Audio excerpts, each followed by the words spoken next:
प्रत्येक मानव जब भजन का अभ्यास वैराग्य के साथ आरंभ करता है तो उसकी मन सहित इंद्रियां जो बाह्य वातावरण में ये रस ले रही हैं वो धीरे धीरे सिमटती जाती है और फिर अंतःकरण में अंदर की जानकारी वो प्राप्त करने लगता है। तो भगवत पथ की एक सीमा है। जब तक भगवान और माया, भगवान और ये माया भी भगवान की ही है, इन दोनों के बीच में एक सीमा रेखा है। जब तक साधक माया की सीमा रेखा के अंतर्गत है तब तक भगवान उससे कुछ भी नहीं बताते। वो माया में ही अपना चलता रहता है। उसकी मन बुद्धि इंद्रियां जितने भी हैं सब माया में ही वो विचरती रहती है। किंतु जब इस सीमा रेखा से बाहर निकलकर साधक भगवान की सीमा में पहुंच जाता है, भगवान के क्षेत्र में पहुंच जाता है,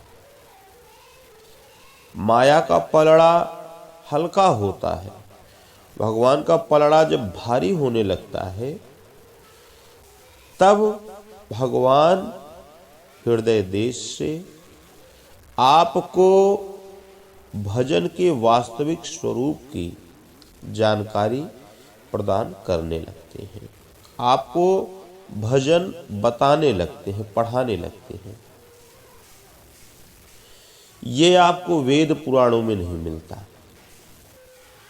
ये आपको इसका ज्ञान तभी होता है जब भगवान आपके हृदय से जागृत होकर आपका मार्गदर्शन करने लगे।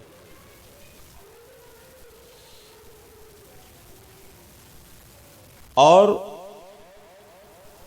वास्तव में गोस्वामी तुलसीदास जी ने कहा कि मैं जो ये भगवान के चरित्र का वर्णन कर रहा हूँ, जो ये सब लिख रहा हूँ, इसको कोई साधारण मनुष्य अपने बौद्धिक स्तर से, बौद्धिक दृष्टिकोण से नहीं जान सकता। इसे वही जान सकता है जो भजन में संलग्न है, भगवान के नाम जप में संलग्न है, जिसके हृदय में प्रभु के प्रति विश्वास हो, प्रभु के प्रति वैराग्य हो, प्रभु के प्रति समर्पण हो, प्रभु के प्रति भाव हो। यह चरित्र जानहि मुनि ज्ञानी, जिनि रघुबीर चरण रति मानी। ये वही जान सकता है जिनका प्रभु के चरणों में प्रेम है। तो जब आपके अंतःकरण में भजन की जागृति हो जाती है तो ये जितने भी रामचरितमानस की चौपाइयां हैं इनका उपयोग साधकों के अंतःकरण के लिए हो जाता है।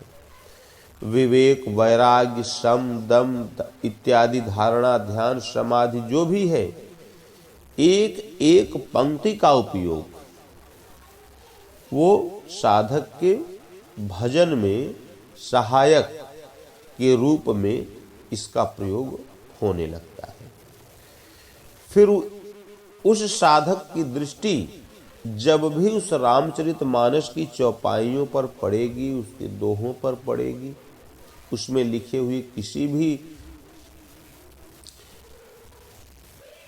अंश पर पड़ेगी, तो वो साधक उसे अपने हृदय देश के विषय में वो भजन कैसे करें, भगवान का स्वरूप क्या है, हमारे सामने क्या व्यवधान है, इन सब का व्यवधानों से पार कैसे पाया जाए।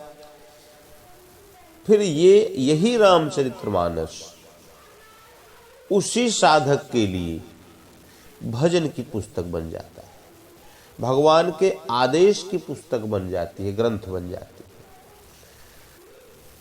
और यही महापुरुषों का मूल सिद्धांत है। कोई भी महापुरुष जब भी बोलता है, जब भी अपने उपदेशों को वो समाज के बीच रखता है, तो वो आपको समाज में किस प्रकार से रहा जाए, किस प्रकार से आप समाज में जीवन यापन करें, उनकी दृष्टि इस पर नहीं होती। महापुरुषों की दृष्टि सदैव मनुष्य के भजन, मनुष्य के चिंतन, मनुष्य के ध्यान की जो उनकी लगन है भगवान के प्रति, जो भगवान से प्रेम है, उसमें कहीं कमी न आ जाए, इन्हीं सब की प्रेरणा को प्रदान करता है। इसलिए महापुरुषों द्वारा जब भी आपको कुछ मिलेगा तो वो आपके अंतःकरण के लिए ही होगा, वो आपके भजन में सहायक के रूप में वो कार्य करेगा। भगवान श्री कृष्णोक्त गीता ही ले लें, चाहे गोस्वामी तुलसीदास जी कृत रामचरितमानस ही ले लें, तो ये सभी साधन पथ पर हम कैसे चले, उसकी विधि क्या है, हमारे सामने क्या क्या व्यवधान आएंगे, ये महापुरुषों ने हम उन व्यवधानों से कैसे आगे बढ़े, ये वो महापुरुष संपूर्ण रूप से उसको लिपिबद्ध करके उन्होंने दे दिया है। जो अनुभवी साधक हैं, जिन साधकों के अंदर भगवान के नाम के जाप से अनुभव का संचार शुरू हो गया है, आरंभ हो गया है, वे साधक इन उपदेशों को समझते जाते हैं और आगे बढ़ते जाते हैं। बाल्मीक नारद घट जोनी, निज मुखनि कही निज होनी। मानस के रचयिता एवं मानस के विशेषज्ञ इन सभी महापुरुषों ने, वाल्मीकि जी हो, नारद, कोई भी हो, इन सब ने अपने अपने मुखों से अपनी अपनी होनी को व्यक्त किया है, न कि अन्य किसी राम या उनकी कथा को। शीर्षक जो होता है उसी का विस्तार अंदर की पंक्तियों में भी हुआ करता है। जैसे मान लें कि यदि पुस्तक का नाम है वो घर का वैद्य है, तो उसके अंदर क्या होगा, दवाइयों का ही विवरण होगा ना। तो उसमें यदि हम कर्मकांड को खोजें, देश नीति को खोजें, तो मिलेगा। इसलिए प्रथम तो आप नाम पर विचार करें, शीर्षक पर विचार करें। तो तुलसीदास जी ने जब अपना ये तैयार किया श्री रामचरितमानस को, तो उन्होंने उसका नाम रखा रामचरितमानस। अर्थात राम के वे चरित्र, रामचरित्र, राम जी के चरित्र जो मानस आपके अंतःकरण में समाहित हैं। अब आप ही बताएं कि प्रभु श्री राम का घर कहाँ है। हृदय देश है या पुस्तक? भगवान का घर तो हृदय ही बताया गया है न। सभी ग्रंथों में जिनके कपट दंभ नहीं माया, तिनके हृदय बसहु रघुराया। बहरहि निरंतर होहिन पूरे, तिनके ही तुम कह गृह रूरे। इसी प्रकार से संपूर्ण रामचरित्र मानस में भगवान के निवास की जितनी भी स्थलियां बताई गई हैं, वे सभी हृदय देश है। भगवान श्री कृष्ण ने भी कहा कि अर्जुन, ईश्वरः सर्वभूतानां हृदय से अर्जुन तिष्ठति। वह ईश्वर संपूर्ण प्राणियों के हृदय देश में निवास करता है। सबके उर अंदर बसत, जानत भाव कुभाव। वह भगवान आपके मन में कैसे भाव है, कब अभाव है, ये भगवान आपके हृदय में बैठकर वो सब देख रहे होते हैं। अतः वह जो महापुरुषों ने हमको दिया, ये कहीं बाह्य प्रयोग के लिए नहीं है, ये हृदय देश की वस्तु है। वो चाहे श्रीमद् भगवद गीता हो, चाहे श्री रामचरित्र मानस हो, जो भी ग्रंथ हो, उसका उपयोग ये साधकों के लिए होता है, या जो साधना आरंभ करना चाहते हैं उनके लिए है। जो भगवान से प्रीति जोड़ना चाहते हैं, भगवान के चरणों में अपने आप को समर्पित करना हर प्रकार की विधि उसमें मिलेगी आपको। आप चाहे आरंभिक अवस्था वाले साधक हो, मध्यम अवस्था वाले साधक हो, उन्नत अवस्था वाले साधक हो, संपूर्ण विवरण महापुरुष अपनी कृतियों में दे दिया करते हैं। तो चाहे श्रीमद् भगवद गीता हो, चाहे श्री रामचरित्र मानस हो, यह सभी हृदय देश की वस्तु है।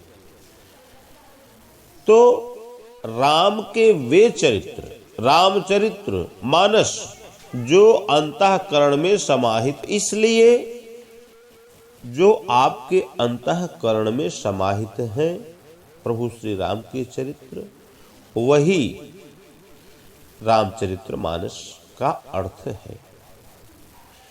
अब कुछ लोग कहते हैं कि मानस का अर्थ मानसरोवर नहीं हुआ करता।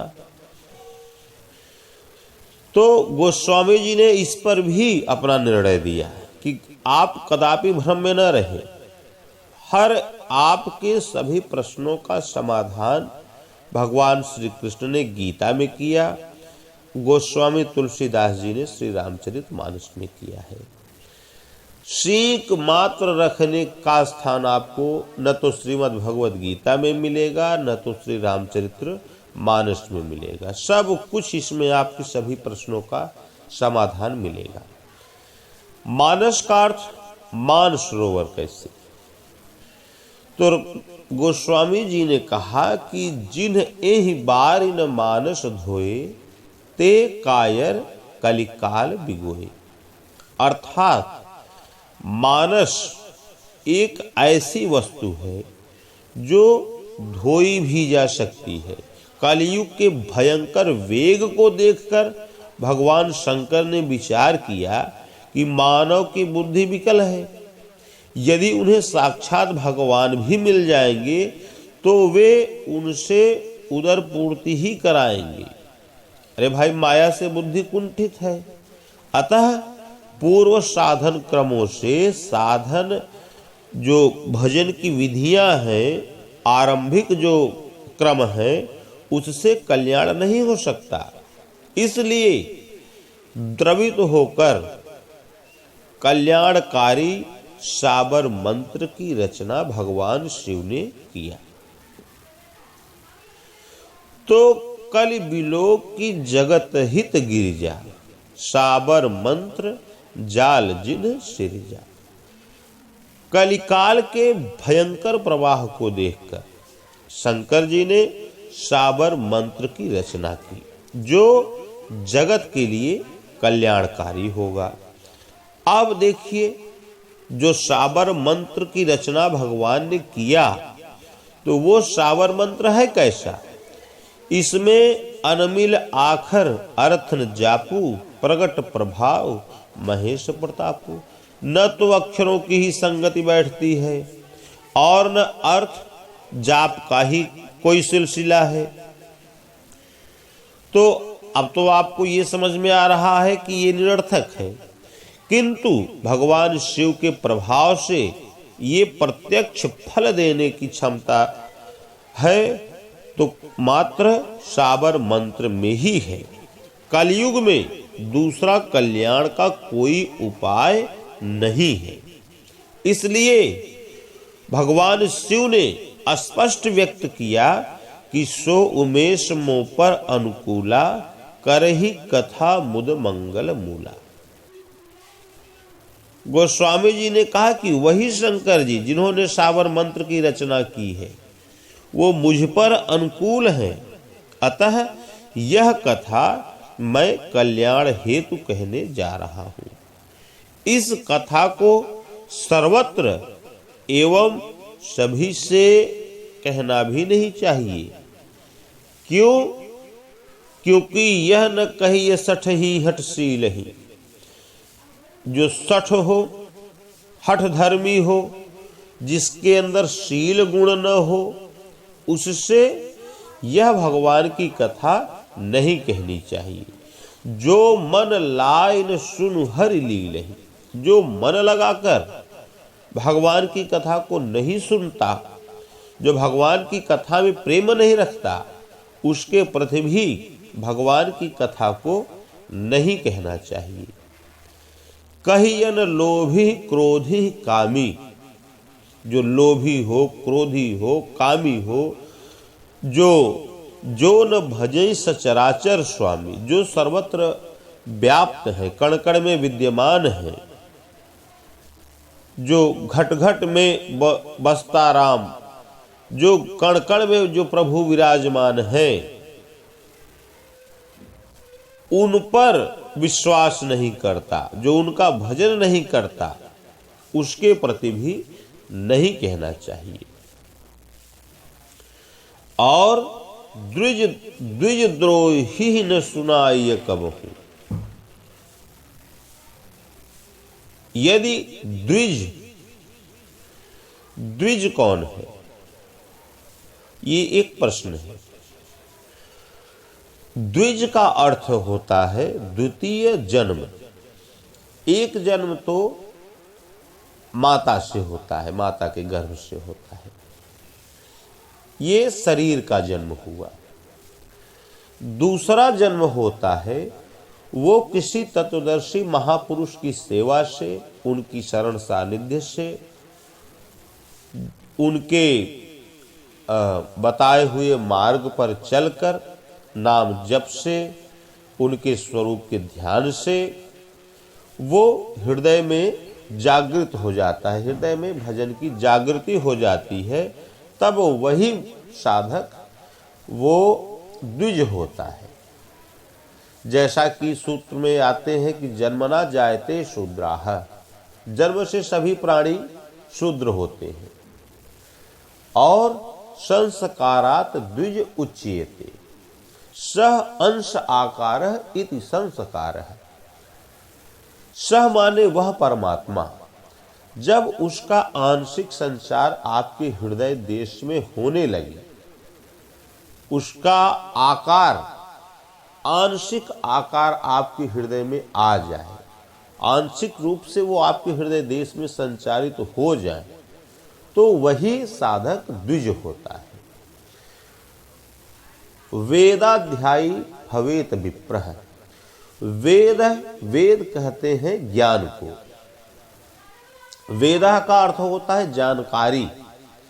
जब उसी अनुभवों के माध्यम से परमात्मा की जानकारी होने लगे, भगवान कैसे हैं, भगवान कैसे कण कण में व्यापे मार्गदर्शन करते हैं, कैसे साधकों का योगक्षेम करते हैं, जब इसकी जानकारी आपको मिलने लगती है तो आप वेदाध्यायी भवेत विप्रः, तब आप विप्र होते हैं।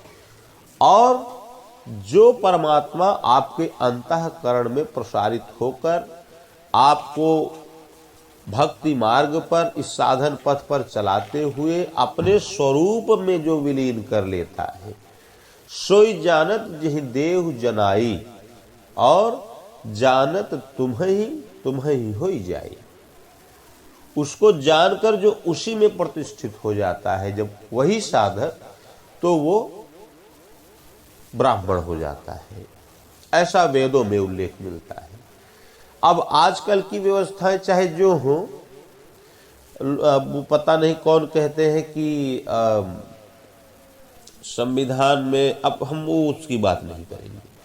ऐसा वेदों में मिलता है कि जन्म से कोई भी हो वो शूद्र ही है, किंतु भजन के प्रभाव से वो अपने आप को, स्वयं को ये विप्र की श्रेणी में पहुंचा सकता है।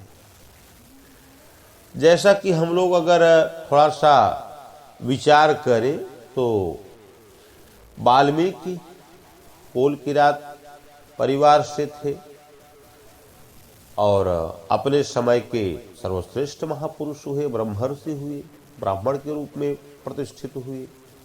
माता शबरी कोल किरात परिवार से, और किंतु भगवान श्री राम ने उनको दर्शन दिया। बहुत से ऐसे ऋषि हुए, केवट जासु छाह छुई ले ये सींचा, राम भक्ति कर तासुन रेखा, किंतु राम कीन्ह आपन जब हीते, भयो भुवन भाजन तब हीते। जिसकी परछाई पड़ जाने पर लोग स्नान किया करते थे, उसको प्रभु ने अपने हृदय से लगाया। वो सर्वश्रेष्ठ स्थान पर कोई था तो केवट था। तो ये पता नहीं कहां से ये सब भ्रांतियां ये पनप गई, जबकि ऐसा नहीं है। भगवान के यहां आपकी जाति नहीं लगती। अब जैसा कि सुनने में आता है, लोग कहते हैं कि धर्म की जय हो, तो ठीक है, धर्म की तो जय है ही है भाई, उसमें कहने की क्या बात है। क्यों? क्योंकि धर्म आपका है वो एकमात्र परम तत्व परमात्मा। परंतु पता नहीं कहां से ये एक र्यूमर फैला कि किसी के छूने खाने से आपका धर्म नष्ट होने लगा। धर्म की जय हो, लेकिन किसी कोई छू दिया, खा दिया तो धर्म नष्ट हो गया। बताओ ये क्या है? कौन से धर्म की जय आप कह रहे हैं? उधर फिर कहेंगे कि प्राणियों में सद्भाव ना हो, लेकिन ये फिर पता नहीं कहां से एक नया र्यूमर जुड़ गया उसमें कि हरिजन मंदिर में न जाए। सद्भावना कैसे होगी प्राणियों में?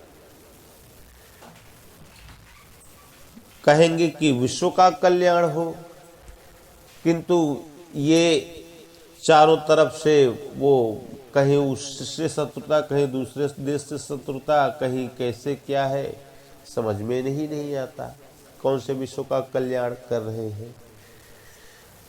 जबकि हमारे पूर्व महापुरुषों ने कहा था कि कृणवंत विश्वम आर्यम, संपूर्ण विश्व को आर्य बना डालो। इसलिए ये मिला कि विश्व का कल्याण हो, क्योंकि संपूर्ण विश्व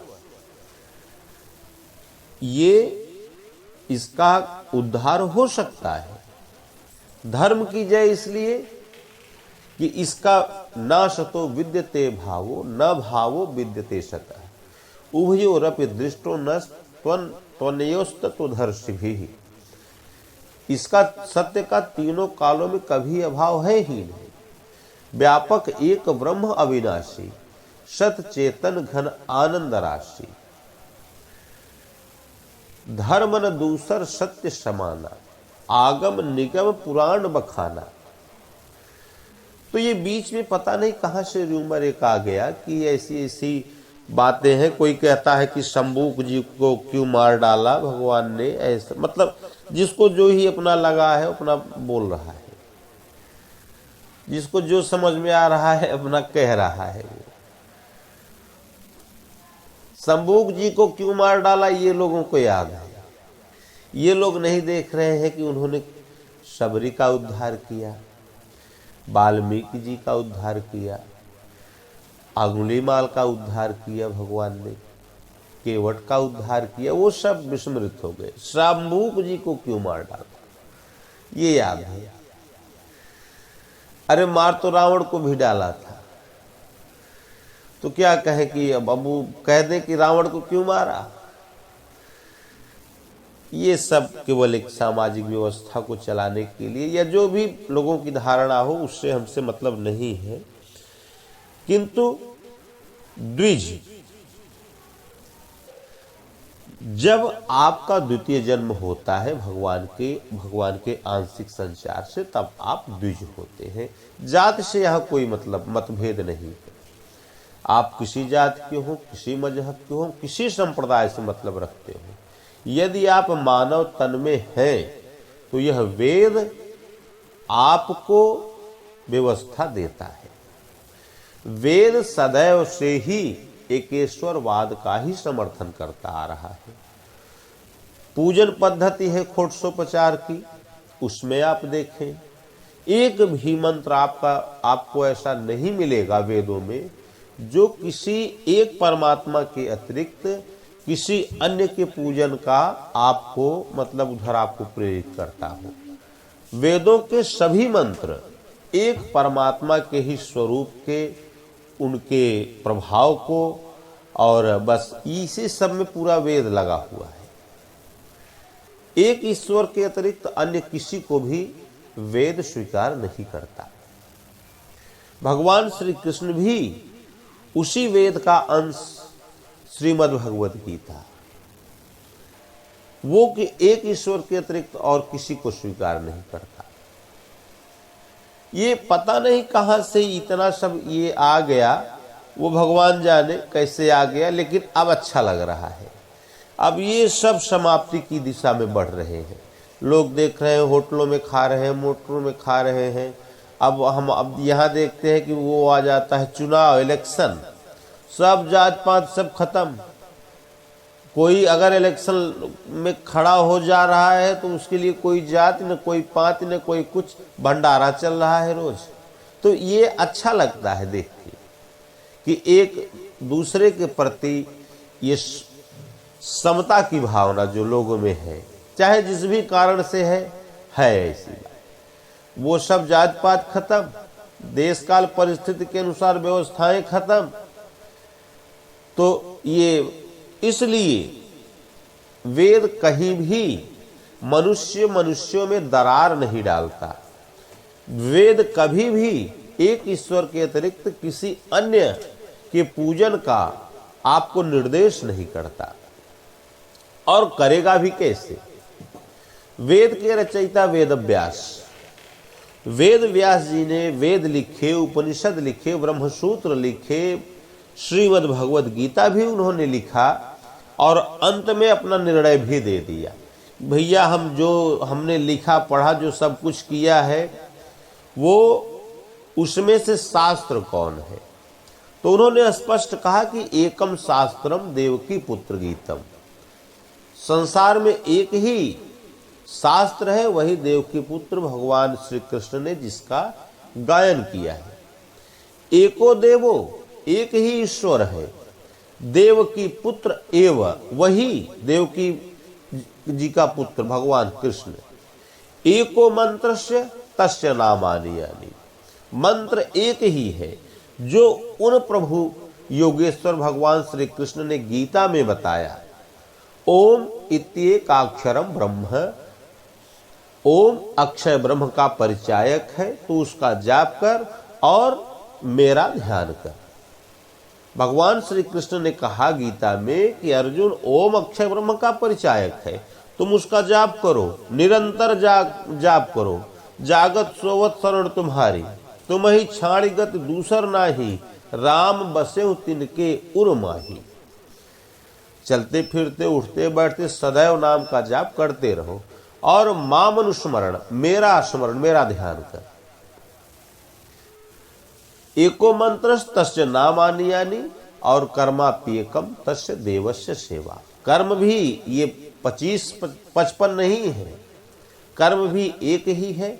उन भगवान श्री कृष्ण की, उन योगेश्वर प्रभु की सेवा में लगे रहना, और इसके अतिरिक्त जो कुछ भी मनुष्य करता है वो कर्मानुबंधीनी मनुष्य लोक, वो कर्म के अनुसार बंधन तैयार करने का उपाय मात्र है और कुछ भी नहीं है। कर्म वो भी है लेकिन आपको वे संसार में बांधकर रखने के लिए है। तो इसलिए इस कथा को द्विजद्रोही, जो संतों के विरोधी हैं, उनसे कभी नहीं कहना चाहिए। सुरपति सरिस होई नृप तब हूं, भले वो इंद्र के समान क्यों न हो, उससे भी नहीं कहना चाहिए। राम कथा के ते अधिकारी, जिन्ह कहूं सत संगति अति प्यारी। भगवान श्री राम कथा के अधिकारी वही है जिन्हें सत्संग अत्यंत प्रिय होती है। गुरुपद प्रीति नीति रत जेई, द्विज सेवक अधिकारी तेई। गुरु महाराज के चरणों में प्रीति और नीति, जो वो बता रहे हैं आपको, जो नियम बता रहे हैं, उसके अनुसार उनके आदेश का पालन करना, और वो द्विज की सेवा, संतों की सेवा में अगर आप अनुरक्त हैं तभी आप राम कथा के अधिकारी हैं। इसलिए भगवान श्री कृष्ण ने भी कहा कि अर्जुन तद्विद्धि प्रणिपातेन परिप्रश्नेन सेवया उपदेक्षन्ति ते ज्ञानम ज्ञानिनस् तत्वदर्शिनः। अर्जुन, किसी तत्वदर्शी महापुरुष की शरण में जाओ, उनकी कृपा प्रसाद से उनकी सेवा करो खूब, और उनसे सेवा भाव से, निष्कपट भाव से प्रश्न करके तुम उस ज्ञान को प्राप्त करो, और वे तत्व के ज्ञाता तुम्हें सत्य का उपदेश करेंगे। इसलिए भजन एक भगवान का, कथा भगवान की कथा केवल उनके लिए जो भगवान